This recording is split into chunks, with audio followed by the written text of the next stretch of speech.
Glory to Jesus Christ. Today is Wednesday, March 11th, the 17th day of the fast. And just going back one day, yesterday we heard from Father Alexander in the Diary of a Russian Priest, him asking a question. And the question was, how is it that men have failed to notice that practically nothing has ever been achieved through hostility and anger, while meekness and gentleness always achieve everything? And then after we had read that, we read some beautiful comments from Father Lawrence Farley that were very practical. And if you remember yesterday, he mentioned about road rage and that we might yell at the person in front of us until we're hoarse, and that it doesn't bring any joy to us. It doesn't bring any happiness to us. And I make a footnote to that as well, that I've caught myself in this many times. And you would think I would learn a lesson, but I still have to keep on learning it.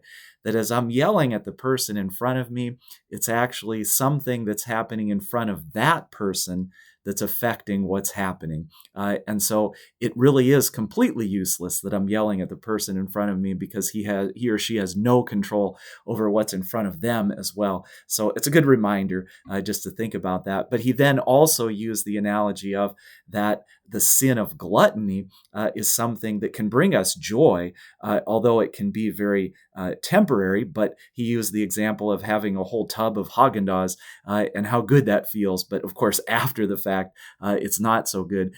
But we want to continue today thinking about this theme of anger. And so Father Alexander, the excerpt that we'll read today, he writes, "If you are seized with anger towards someone, try to imagine that both you and he must die.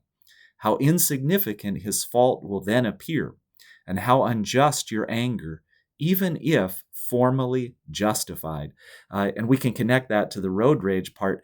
Even if it is the guy in front of you that really did something bad or stupid, whatever it is, and it's a justified reaction that you have, you can still let it go. And that it's not going to be productive whatsoever if you indeed lose your voice over that. But he also mentions in this quote today that imagine that both you and he must die.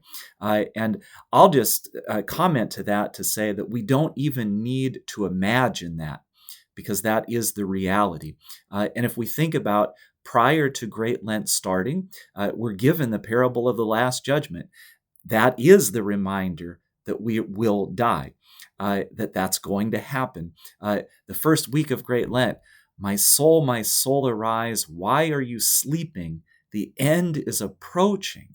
And so we're reminded of this when we get to Holy Week in a few weeks now.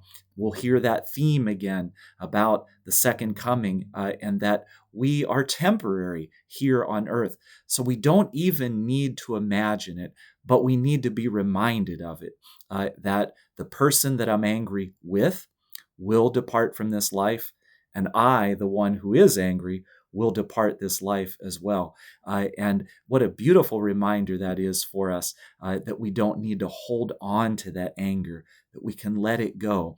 And even the word he uses, if you are seized with anger, I mean, that has that connotation of being grabbed a hold of, almost like being tied up, and that we can let that go. And so, again, thinking about letting go of anger in our lives, that it will not be productive. On this particular third Wednesday of the fast, in the Triodian, this will be addressed again. And so, O brethren, let us fast from shameful thoughts and evil actions. Let us purify our hearts, and through the divine virtues, let us ascend with wings to heaven, turning away from the evil impulses that creep upon the ground, and grant us, robed in light, to behold the great Passover. And so this is looking forward to Pascha itself, that Passover from death to life, that we would fast from the shameful thoughts and evil actions. And we can connect that to, again, overusing the analogy of the road rage, but that the evil action is we're yelling, and that the shameful thought is that we're wishing something bad upon that person who did something against us.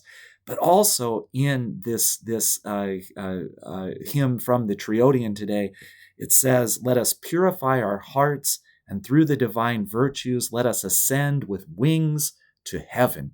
And so, what a beautiful way to think of as we think of that thought that the one I'm angry with and myself will die. And we could use those words instead of not just dying, but that we will ascend with wings to heaven. And this actually goes back then to day 8 of the fast when we read from Father Alexander in his diary.